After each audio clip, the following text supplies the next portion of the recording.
Pemirsa, baru-baru ini terjadi penyerangan terhadap kantor Satpol PP Denpasar. Polisi telah bergerak cepat dan menahan puluhan orang. Namun baru 4 orang yang ditetapkan sebagai tersangka.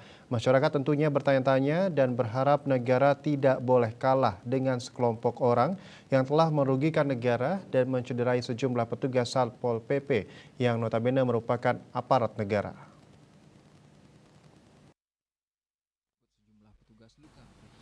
Aparat kepolisian terus mendalami pemeriksaan terhadap sejumlah orang yang diamankan karena melakukan penyerangan kantor Satpol PP Denpasar.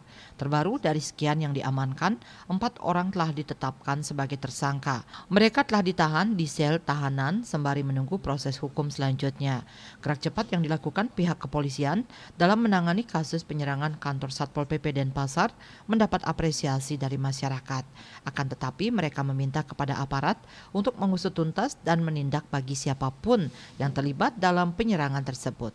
Sebab dari pemberitaan sebelumnya disebutkan puluhan orang yang melakukan penyerangan hingga mengakibatkan kerusakan dan sejumlah petugas Satpol PP mengalami luka-luka.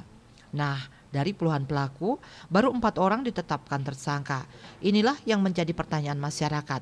Kenapa hanya 4 orang? Aparat kepolisian mesti mendalami lebih lanjut kasus ini dan menindak tegas para pelakunya.